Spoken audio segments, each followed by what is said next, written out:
बहुत आभारी हूं। एक तरह से एनडीए श्रद्धेय अटल जी की एक और विरासत है जो हमें जोड़े हुए है।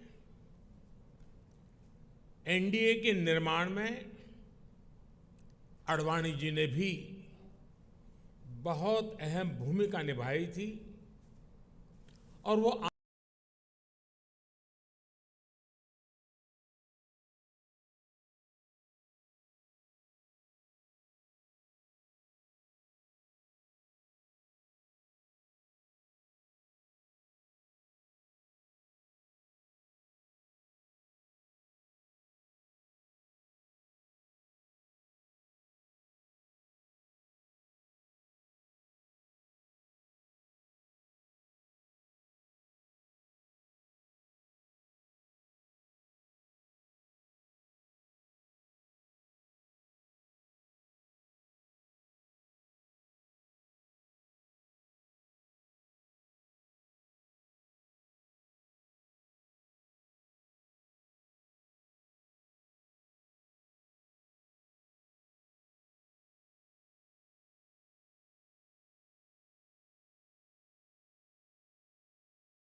बहुत आभारी हूं।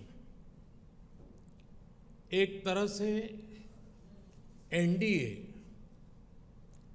श्रद्धेय अटल जी की एक और विरासत है जो हमें जोड़े हुए है।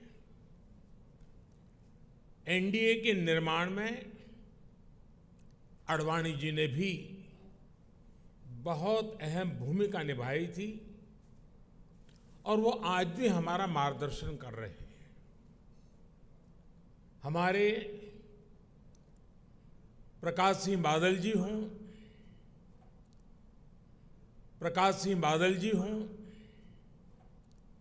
बाला साहब ठाकरे जी हों, जॉर्ज फर्नांडिस जी हों, रामविलास पासवान जी हों, अजीत सिंह जी हों, शरद यादव जी हो, सभी ने अपनी अपनी तरह से एनडीए को मजबूती देने का काम किया। आज प्रकाश सिंह बादल जी और बाला साहब ठाकरे जी के सच्चे अनुयायी भी हमारे बीच में हैं। हाल में ही एनडीए के गठन के 25 साल पूरे हुए हैं। ये 25 वर्ष देश की प्रगति को गति देने और क्षेत्रीय आकांक्षाओं को पूरा करने के रहे हैं। यानी राज्यों के विकास से राष्ट्र का विकास, इस मंत्र को एनडीए ने निरंतर सशक्त किया है। इस यात्रा में जो पुराने साथी रहे हैं, मैं उनका तहे दिल से अभिनंदन करता हूं। भविष्य की यात्रा के लिए जो नए साथी आए हैं, मैं उनका हृदय से स्वागत करता हूं। साथियों, एनडीए के 25 वर्षों की इस यात्रा के साथ एक और सुखद संयोग जुड़ा है। ये वो समय है जब हमारा देश आने वाले 25 वर्षों में एक बड़े लक्ष्य की प्राप्ति के लिए कदम बढ़ा रहा है। ये लक्ष्य विकसित भारत का है, आत्मनिर्भर भारत का है। कोटि कोटि भारतीय आज नए संकल्पों की ऊर्जा से भरे हुए हैं। इस महत्वपूर्ण कालखंड में एनडीए की बहुत बड़ी भूमिका है। एक तरह से ये नई ऊर्जा से भरी हुई त्रिशक्ति है। एन से न्यू इंडिया के लिए, डी से डेवलप्ड नेशन के लिए, ए से aspiration of people and region के लिए। आज देश का गरीब, देश का मध्यम वर्ग, देश के युवा, महिलाएं, दलित, पीड़ित, शोषित, वंचित, आदिवासी सभी का विश्वास एनडीए पर है। हमारे जो समाजशास्त्री हैं, राजनीति शास्त्री हैं और अर्थशास्त्री हैं, वो भी भारत के विकास के लिए एनडीए को एक पॉजिटिव फोर्स के रूप में देख रहे हैं। हमारा संकल्प पॉजिटिव है, एजेंडा पॉजिटिव है, भावना पॉजिटिव है और हमारा रास्ता भी पॉजिटिव है। मैं अक्सर कहा करता हूं कि सरकारें बहुमत से बनती हैं, लेकिन देश सबके प्रयास से चलता है। इसलिए आज जब हम विकसित भारत के निर्माण में जुटे हैं, तब एनडीए सबका प्रयास की इस भावना का प्रतिनिधित्व कर रहा है। साथियों, हमारे देश में राजनीतिक गठबंधनों की एक लंबी परंपरा रही है, लेकिन जो भी गठबंधन नेगेटिविटी के साथ बने, वे कभी भी सफल नहीं हो पाए। कांग्रेस ने 90 के दशक में देश में अस्थिरता लाने के लिए गठबंधनों का इस्तेमाल किया। कांग्रेस ने सरकारें बनाई, सरकारें बिगाड़ी। इसी दौर में 1998 में एनडीए का गठन हुआ था। लेकिन एनडीए क्यों बना? क्या तब सिर्फ सरकार बनाना या सत्ता हासिल करना ही एनडीए का लक्ष्य था? आप भी जानते हैं, ऐसा नहीं था। एनडीए किसी के विरोध में नहीं बना था। एनडीए किसी को सत्ता से हटाने के लिए नहीं बना था, बल्कि एनडीए का गठन देश में स्थिरता लाने के लिए हुआ था। और जब देश में स्थिर सरकार होती है, तो देश वो फैसले करता है जो कालजयी होते हैं, देश की दिशा बदलने वाले होते हैं। ये हमने अटल जी के कार्यकाल के दौरान भी देखा और ये पिछले 9 वर्षों में भी हम बार बार देख रहे हैं। भारत में स्थिर और मजबूत सरकार होने से आज पूरे विश्व का भारत पर भरोसा बढ़ा है। साथियों, एनडीए की एक और विशेषता रही है। जब हम विपक्ष में थे, तब भी हमने हमेशा सकारात्मक राजनीति की। हमने कभी नकारात्मक राजनीति का रास्ता नहीं चुना। हमने लोकतंत्र को मजबूत करने के लिए अपना हर दायित्व निभाया। हमने विपक्ष में रहकर सरकारों का विरोध किया, उनके घोटालों को सामने लाए, लेकिन कभी जनादेश का अपमान नहीं किया। हमने सरकारों का विरोध करने के लिए कभी भी विदेशी मदद नहीं मांगी। हम विपक्ष में रहे, लेकिन हमने देश के विकास में न रोड़े अटकाए और ना ही रुकावट बने। आजकल हम देखते हैं कि केंद्र सरकार की योजनाओं को विपक्ष की कई राज्य सरकारें अपने यहां लागू नहीं होने देती। अगर ये योजनाएं लागू होती भी हैं तो उन्हें रफ्तार नहीं पकड़ने दी जाती। ये लोग सोचते हैं कि अगर उनके राज्यों में गरीबों को केंद्र की योजना का लाभ मिल गया तो कैसे काम चलेगा, उनकी राजनीति कैसे चलेगी।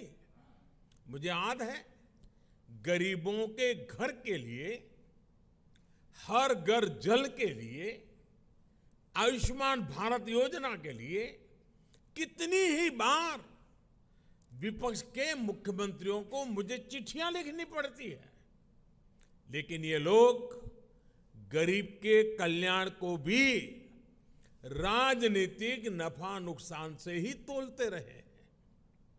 साथियों, जब गठबंधन सत्ता की मजबूरी का हो, जब गठबंधन भ्रष्टाचार की नीयत से हो, जब गठबंधन परिवारवाद की नीति पर आधारित हो, जब गठबंधन जातिवाद और क्षेत्रवाद को ध्यान में रखकर किया गया हो, तो वो गठबंधन देश का बहुत नुकसान करता है। 2014 से पहले की गठबंधन सरकार का उदाहरण हमारे सामने है। तमाम उठापटक के बीच वो गठबंधन सरकार किसी तरह अपने 10 साल खींच पाई, लेकिन देश को क्या मिला? प्राइम मिनिस्टर के ऊपर भी एक आला कमान, पॉलिसी पैरालिसिस, निर्णय लेने में अक्षमता, भांति भांति के पावर सेंटर्स, अव्यवस्था और अविश्वास, खींचतान और करप्शन, लाखों करोड़ों के घोटाले। आपको याद होगा, जब भी पिछली सरकार के कुशासन पर सवाल उठते थे तो गठबंधन की मजबूरियां गिनाई जाती थी। बहाना एक ही, गठबंधन के कारण। क्रेडिट लेने के लिए तो हर कोई आगे आता था, लेकिन जैसे ही कुछ गड़बड़ होती थी तुरंत अपने सहयोगियों पर दोष मढ़ दिया जाता था। हम सौभाग्यशाली हैं कि एनडीए की स्थिति इससे बिल्कुल विपरीत है, अलग है। हमारे लिए गठबंधन मजबूरी का नहीं बल्कि मजबूती का माध्यम है। एनडीए कोएलिशन कंपल्सन्स का नहीं बल्कि कोएलिशन कॉन्ट्रिब्यूशंस का प्रतीक है। क्रेडिट भी सबका है, दायित्व भी सबका है। एनडीए में कोई भी राजनीतिक दल बड़ा और कोई भी राजनीतिक दल छोटा नहीं है। हम सभी एक लक्ष्य के लिए आगे बढ़ रहे हैं। आपने देखा है, 2014 हो या फिर 2019, भाजपा को बहुमत से अधिक सीटें मिली, लेकिन सरकार एनडीए की ही रही, एनडीए की भागीदारी बनी रही। साथियों, एनडीए के गठन से लेकर ही हमारा संकल्प समाज के अंतिम व्यक्ति तक पहुंचने का रहा है। जो वंचित है, जो शोषित है, उसको सशक्त करना हमारी प्राथमिकता है। आज देश की जनता देख रही है कि एनडीए में कौन कौन से दल हैं। एनडीए में जितने भी दल हैं, वे समाज के ऐसे वर्गों के बीच काम करते हैं जो वंचित रहे हैं, शोषित रहे हैं। हमारे समूह में गांव, किसान, दलित, पिछड़े, आदिवासियों के बीच काम करने वाले ये सारे नेता यहां हैं। एनडीए में जो दल हैं, वो ऐसे क्षेत्रों में काम करते हैं जिनकी पहले दिल्ली में सुनवाई तक नहीं होती थी। एनडीए एक प्रकार से क्षेत्रीय आकांक्षाओं का बहुत ही खूबसूरत इंद्रधनुष है। एनडीए देश के लिए, देश के लोगों के लिए समर्पित है। एनडीए की विचारधारा है nation first, security of nation first. NDA की विचारधारा है प्रोग्रेस फर्स्ट। एनडीए की विचारधारा है एम्पावरमेंट ऑफ पीपल फर्स्ट। साथियों, आपको याद होगा एनडीए की बैठक में हमने संकल्प लिया था कि हम देश की गरीबी को गरीबों की ताकत से ही गरीबी को परास्त करेंगे। इसलिए इन वर्षों में हमारा सबसे ज्यादा जोर गरीबों को सशक्त करने पर रहा। हमने श्रमयोगी को सम्मान दिया, डिग्निटी ऑफ लेबर पर बल दिया। हमने गरीब को सुरक्षा का एहसास दिया। हमने गरीब को यह विश्वास दिया कि आपके हर प्रयास के पीछे एनडीए सरकार एक भरोसेमंद साथी की तरह आपके साथ खड़ी है। जैसे किसान को अगर सही बीज और खाद पानी मिल जाए तो वो पैदावार का रिकॉर्ड बना देता है, वैसे ही हमने गरीबों को सशक्त करने के लिए उन्हें हर संभव मदद की। इसका परिणाम क्या आया? अभी नीति आयोग की सबसे ताजा स्टडी आई है। आप में से कुछ मित्रों ने उसका उल्लेख भी किया। इस स्टडी के मुताबिक 2015-16 के बाद के 5 वर्षों में ही 13.5 करोड़ लोग गरीबी रेखा से बाहर आ गए हैं। इसके पूर्व वर्ल्ड बैंक की रिपोर्ट के समय सामने आया कि कैसे बहुत कम समय में ही 40-42 करोड़ लोगों ने गरीबी को परास्त किया है। आईएमएफ के मुताबिक एक्सट्रीम पॉवर्टी यानी अति गरीबी भी भारत में खत्म होने की कगार पर है। ये आईएमएफ का रिपोर्ट कह रही है। साथियों, यहां एनडीए के आप सभी साथी तो जमीन से जुड़े लोग हैं। आप देखिए, जब किसी गरीब को पक्का घर मिलता है तो ये सिर्फ एक छत की जरूरत पूरा नहीं करता, बल्कि ये उस परिवार को सुरक्षा कवच देता है, उसके सपनों को पंख देता है। जब गरीबों को बैंक लोन देने के लिए सरकार अपनी तरफ से गारंटी देती है, तब उनको एक साथी मिलता है, एक सहारा मिलता है। और ऐसे में प्रगति के लिए, तरक्की के लिए उनके प्रयास 2 गुने हो जाते हैं। जब गरीब को हम मुफ्त इलाज का भरोसा देते हैं तो उससे एक परिवार ही नहीं बल्कि उसके आने वाली पीढ़ियों का भविष्य भी सुरक्षित हो जाता है। आप सभी जानते हैं कि पहले जब गरीब परिवार में बीमारी आती थी तो उसके पास दो ही विकल्प होते थे, या तो अपनी आंखों के सामने अपनों को जीवन के लिए संघर्ष करते देखें, या फिर मकान, दुकान, खेत, खलिहान जो भी थोड़ा बहुत पास में हो उसे बेचें या गिरवी रखें। पीढ़ी दर पीढ़ी गरीब को गरीब रखने के इस कुचक्र को भी एनडीए सरकार की अनेक योजनाओं ने तोड़ दिया है। गांधी जी से लेकर बाबा साहब आंबेडकर और लोहिया जी तक सभी ने जिस सोशल जस्टिस की, सामाजिक न्याय की अवधारणा की थी, और मैं समझता हूं हम जो कर रहे हैं वो यही सच्चा सोशल जस्टिस है, सामाजिक न्याय है। एनडीए सरकार ने वोट बैंक की राजनीति को विकासवाद की राजनीति में बदला है। ये एनडीए शासन ही है जिसमें छोटे किसानों, रेहड़ी पटरी, फुटपाथ वालों को पहली बार मदद मिल रही है।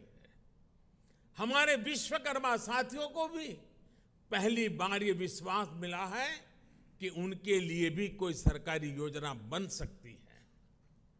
साथियों, गरीबी से भारत की इस लड़ाई का एक और पक्ष है।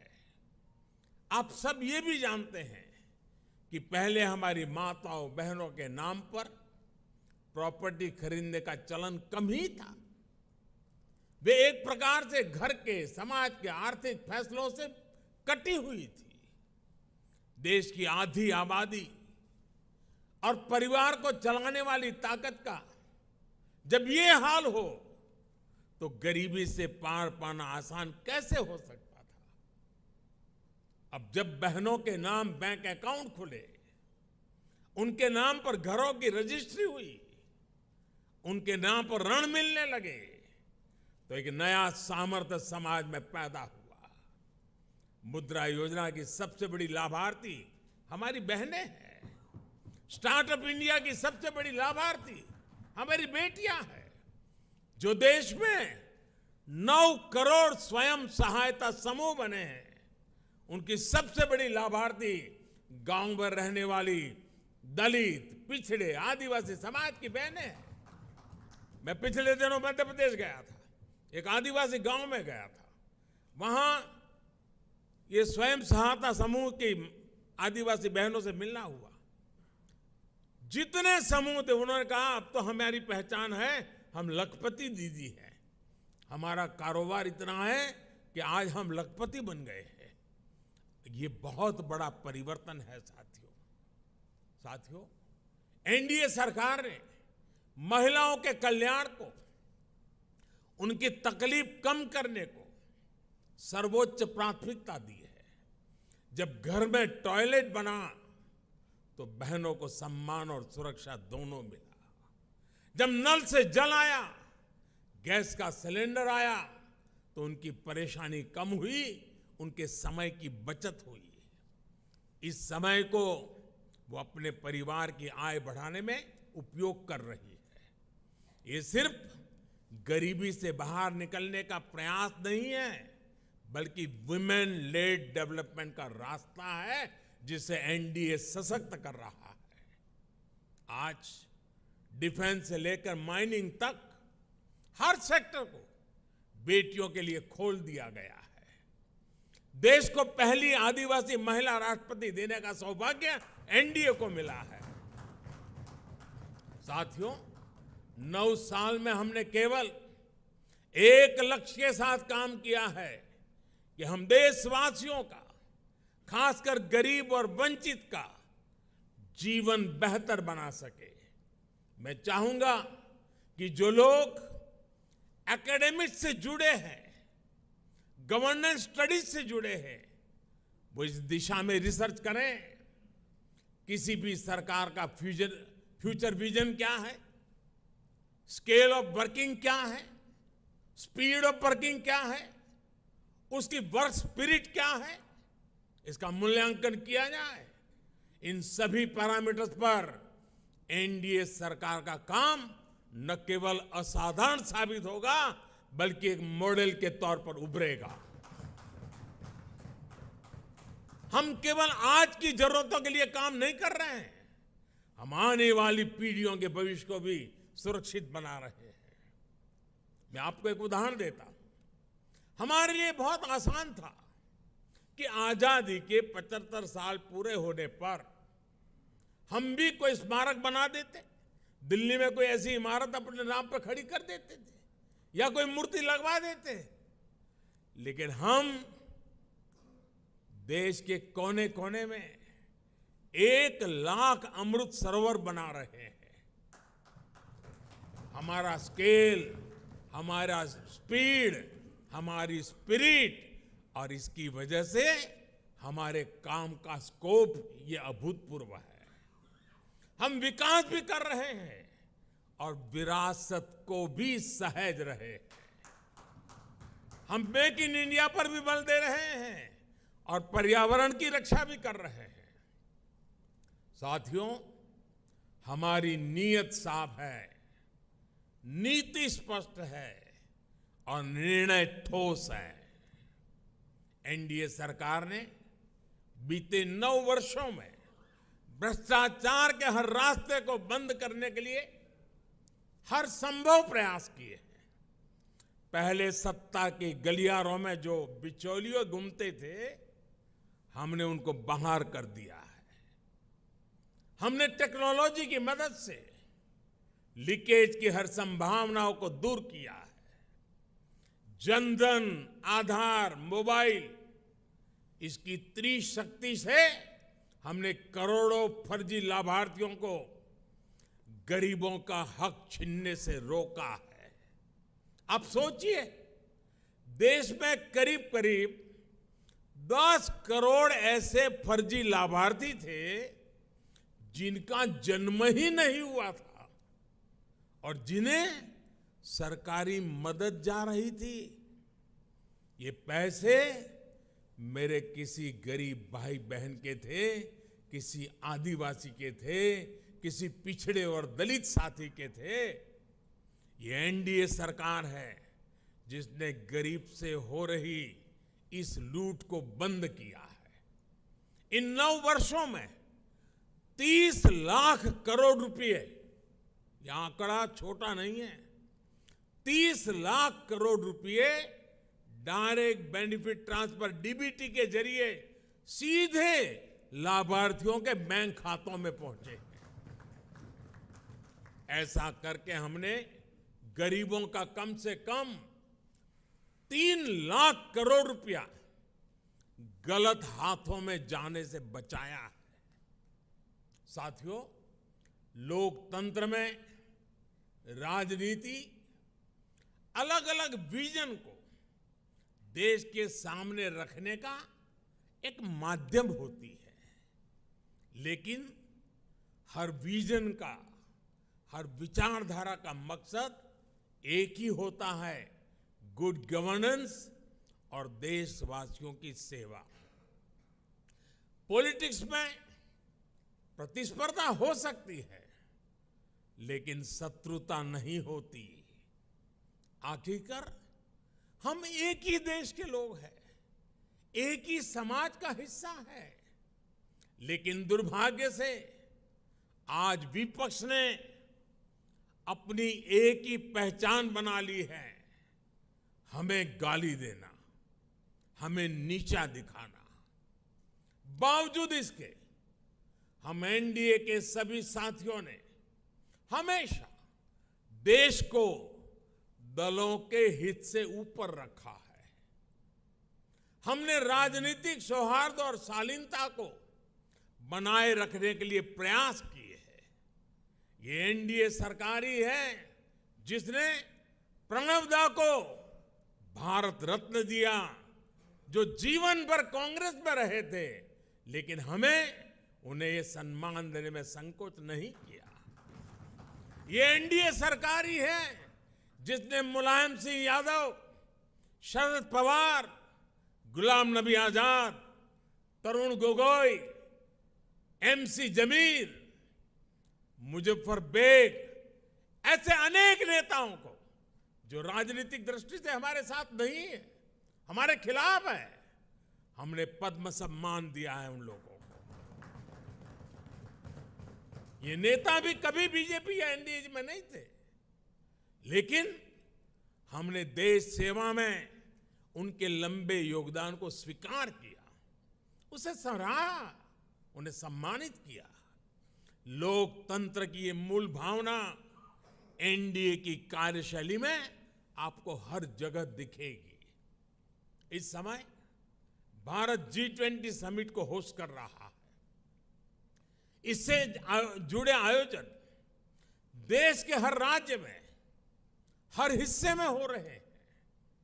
हमने इन आयोजनों को वेन्यू तय करते समय कभी ये नहीं सोचा कि किस राज्य में कौन सी पार्टी की सरकार है। कोरोना के समय भी मैंने लगातार सभी राज्यों के मुख्यमंत्रियों के साथ व्यक्तिगत संवाद किया, मीटिंग की। कौन मुख्यमंत्री किस पार्टी का है, ये विचार कभी हमारे बीच नहीं आया। इसी तरह आप उन दिनों को भी याद करिए जब भाषा, लैंग्वेज लोगों को बांटने के एक टूल के तौर पर इस्तेमाल होती थी। लेकिन एनडीए सरकार की सोच देखिए। एनडीए सरकार ने मातृभाषा को बल देना शुरू किया और आज भाषाओं के माध्यम से, मातृभाषा के माध्यम से मेरे युवा डॉक्टर और इंजीनियर बने, इसका अवसर देने का जरिया भाषा बन रही है। हमने हमारी विरासत को, धरोहरों को ग्लोबल बनाने के लिए लगातार प्रयास किए हैं। यहां पर कई हमारे साथियों ने इसका उल्लेख किया। आज योग वैश्विक एकता का एक माध्यम बन गया है। आज मिलेट्स एक ग्लोबल ट्रेंड बन रहा है। श्री अन्न की चर्चा हो रही है और इसका लाभ हमारे हर क्षेत्र के छोटे छोटे किसानों को मिल रहा है। हम देश के लोगों को जोड़ते हैं, वो देश के लोगों को तोड़ते हैं। साथियों, विपक्ष के लोग जिस गलती को बार बार दोहरा रहे हैं वो है देश के सामान्य मानवीय की समझदारी को वे लोग अंडर एस्टिमेट करते हैं। लेकिन देश की जनता सब कुछ खुली आंखों से देख भी रही है और समझ भी रही है। जनता देख रही है कि ये पार्टियां क्यों इकट्ठा हो रही है। जनता ये भी जान रही है कि वो कौन सा ग्लू है, गोंद है जो इन लोगों को, इन पार्टियों को जोड़ रहा है। किस तरह छोटे छोटे स्वार्थ के लिए मूल्यों और सिद्धांतों से समझौता किया जा रहा है। लोग देख रहे हैं कि केरल में लेफ्ट और कांग्रेस एक दूसरे के खून के प्यासे हैं, लेकिन बेंगलुरु में दोनों पार्टियों के नेता हाथ में हाथ डालकर मुस्कुरा रहे हैं। लोग देख रहे हैं कि बंगाल में लेफ्ट और कांग्रेस के नेताओं पर, उनके कार्यकर्ताओं पर टीएमसी हमले कर रही है, लेकिन इनके नेता टीएमसी के खिलाफ कुछ भी बोलने से बच रहे हैं। इसलिए देश के लोग कह रहे हैं कि गलबहियां मिशन नहीं है, मजबूरियां है। इनकी सच्चाई आपको दूसरे राज्यों में भी दिखाई देगी। नेशनल कॉन्फ्रेंस के नेता और पीडीपी के नेता एक दूसरे को कैसी कैसी गालियां देते हैं। आरजेडी और जेडीयू के लोग कैसे कैसे शब्दों से एक दूसरे को नवाजते थे। देश की जनता ने यह सब करीब से देखा है और देख रही है। इसलिए इनकी नुरा कुश्ती हो या मजबूरी की दोस्ती, इसकी हकीकत 140 करोड़ देशवासियों के सामने आ चुकी है। साथियों, अपने राजनीतिक स्वार्थ के लिए ये लोग पास पास तो आ सकते हैं, लेकिन साथ नहीं आ सकते। इन्हें अपने कार्यकर्ताओं की भी परवाह नहीं है। ये अपने कार्यकर्ताओं से उम्मीद करते हैं कि जीवन भर जिसका विरोध किया उसका अचानक सत्कार करने लगे। अब ऐसे में इन दलों का कार्यकर्ता खुद भ्रमित है कि करे तो क्या करे। मैं तो आज ये भी कहूंगा कि जो लोग आज मोदी को कोसने के लिए इतना समय लगा रहे हैं, अच्छा होता वो देश के लिए सोचने में, गरीब के लिए सोचने में अपना समय लगाते। हम उनके लिए सिर्फ प्रार्थना ही कर सकते हैं। साथियों, 24 का चुनाव बहुत दूर नहीं है। देश के लोग मन बना चुके हैं कि तीसरी बार फिर एनडीए को ही अवसर देना है।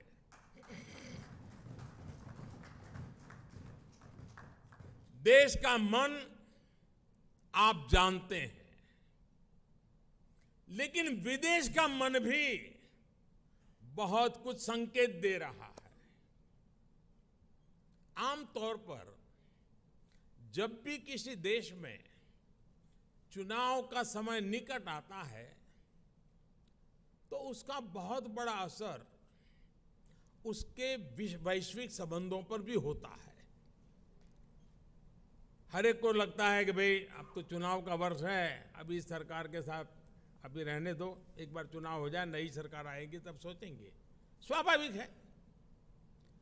कोई भी दूसरा देश उस सरकार के साथ जो चुनाव बिल्कुल निकट हो वहां संबंध बनाने से पहले, संवाद करने से पहले 100 बार सोचता है। फॉरेन कंट्रीज हमेशा चुनाव के नतीजों का इंतजार करते हैं।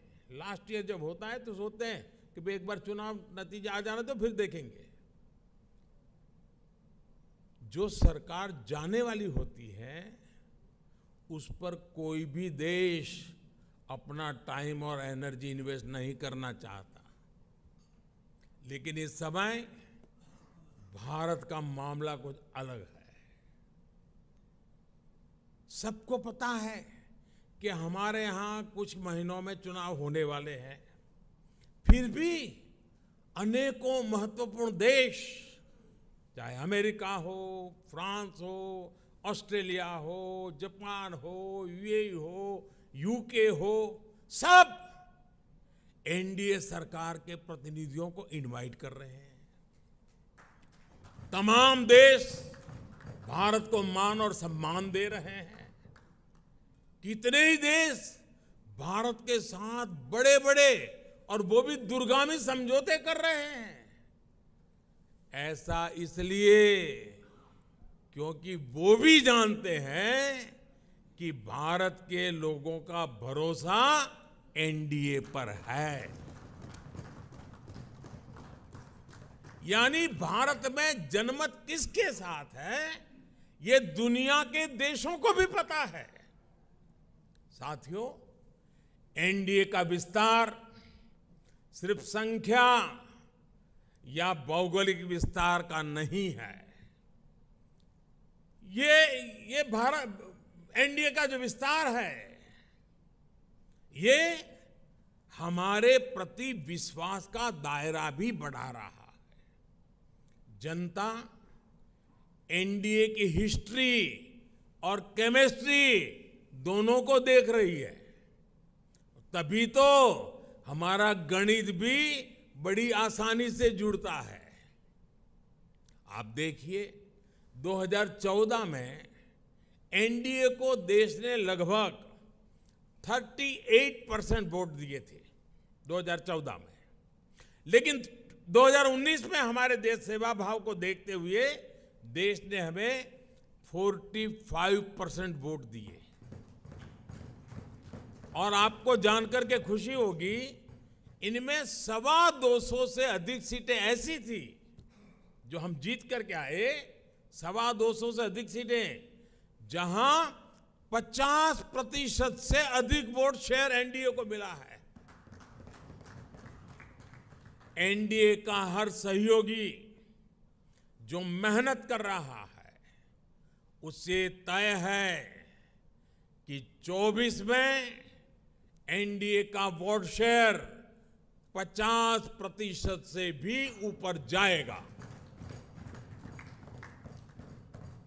आपकी मेहनत रंग लाने वाली है, मैं विश्वास से कहता हूं, आपकी मेहनत बेकार नहीं जाएगी। देश की जनता को आपके सबके नेतृत्व पर भरोसा है।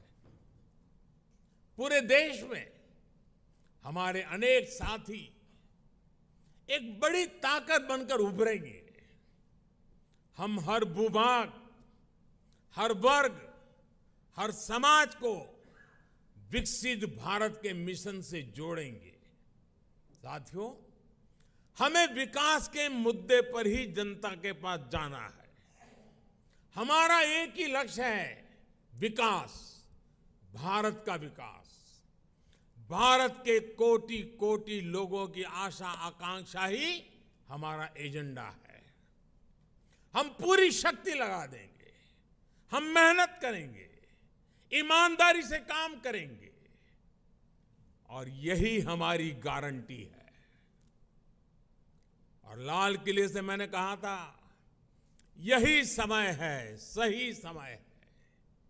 आज देश में एक माहौल बन चुका है। देश का आत्मसम्मान और आत्मविश्वास आज अभूतपूर्व ऊंचाई पर है। जैसे कोई इमारत बनाने से पहले नींव का निर्माण होता है, वैसे ही पिछले 9 वर्षों में नए भारत की एक मजबूत नींव का निर्माण हो चुका है। इस मजबूत नींव पर हम सभी को नए भारत का, आत्मनिर्भर भारत का, विकसित भारत का निर्माण करके ही रहना है। और आपने मुझ पर इतना विश्वास रखा है, इतना प्रेम बरसाया है, इतना स्नेह किया है।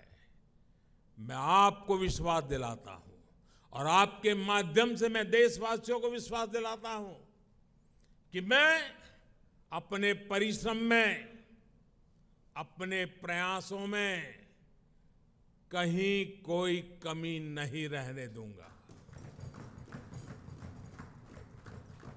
मुझसे गलती हो सकती है, लेकिन बदनीयत से मैं दूर रहूंगा, बदनीयत से कोई काम नहीं करूंगा।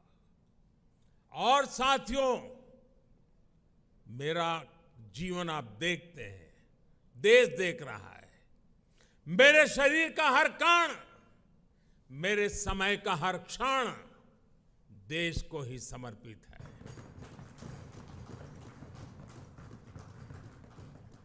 आपका ये विश्वास, आपके ये आशीर्वाद, ये मेरी ऊर्जा है। और साथियों, आप सब कह रहे थे कि 2014 में देश की इकोनॉमी 10वें नंबर पर थी, आज 5वें नंबर पहुंची है। और मैं आपको विश्वास दिलाता हूं, एनडीए के तीसरे टर्म में इस देश की इकोनॉमी दुनिया में तीसरे नंबर पर होके रहेगी। हर सपने संकल्प है और हर संकल्प सिद्धि के लिए हम जी जान से जुटे हुए लोग हैं, समर्पित भाव से जुटे हुए लोग हैं। और आज जिस उमंग और उत्साह से आपको एक एक की बात जो मैंने सुनी मेरे लिए भी बड़े प्रेरक थी, उत्साहवर्धक थी।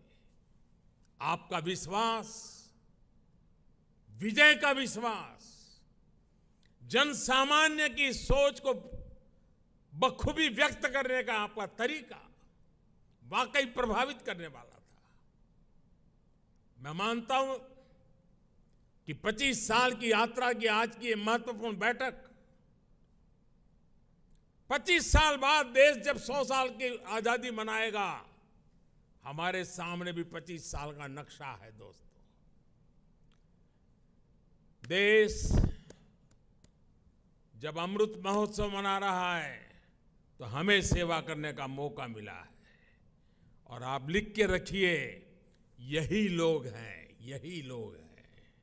जब देश 100 साल की आजादी का पर्व मनाएगा, आप ही के परिश्रम से, आप ही के पुरुषार्थ से, आप ही के नेतृत्व से ये संभव होने वाला है, ये मैं साफ देख रहा हूं दोस्तों। इस विश्वास के साथ मैं फिर एक बार आप सभी का इस बैठक में आने के लिए, एनडीए को सशक्त करने के लिए मैं हृदय से बहुत आभार व्यक्त करता हूं। जो सुझाव आए हैं, उन सुझाव को नड्डा जी और उनकी टीम जरूर उसको पूरा करेगी। साथियों, पिछले 9 साल में मेरी व्यस्तता के कारण शायद कभी आप में से किसी ने संपर्क करने का प्रयास किया हो और मैं न कर पाया हूं। हो सकता है इस 9 साल में मेरे प्रवास के दरमियान शायद एसपीजी सिक्योरिटी का कारण आपको उचित स्थान न मिला हो सकता है किसी इनविटेशन कार्ड में आपका नाम रह गया हो। 9 साल में ऐसा बहुत कुछ हो सकता है, लेकिन आपने कभी भी शिकायत नहीं की, आपने कभी भी मन में बुरा नहीं माना। गलतियां हुई होगी, कभी कभी तो मेरे ध्यान में भी आई है कि कार्यक्रम के बाद पता चलता, अरे वो तो वहां खड़े थे, उनको यहाँ होना चाहिए था। लेकिन उसके बावजूद भी आपका प्रेम कभी कम नहीं हुआ। साथियों, ये विश्वास मेरी बहुत बड़ी ताकत है, मेरी बहुत बड़ी पूंजी है। और आप ही के भरोसे, आप ही के साथ चलने का मुझे एक बहुत अनुभव भी मिलता है, आनंद भी मिलता है। मैं फिर एक बार आप सभी साथियों का हृदय से आभार व्यक्त करता हूं और मैं विश्वास दिलाता हूं कि हम देश की आशा आकांक्षाओं को पूरा करने में एक टीम बन करके, एकता के साथ, एकजुटता के साथ, आत्मविश्वास के साथ, संकल्प के साथ चल पड़ेंगे, विजयी होके रहेंगे। जनता के आशीर्वाद पूर्व बाहर मिलते रहेंगे। अपने कर्तृत्व के कारण, समर्पण के कारण, ध्येय निष्ठा के कारण, जनता के प्रति हमारे लगाव के कारण ये सब संभव होने वाला है। जनता जनार्दन है, जनार्दन में मेरा विश्वास है, उस विश्वास से परिणाम निश्चित है। फिर एक बार आप सबका बहुत बहुत धन्यवाद। नमस्कार।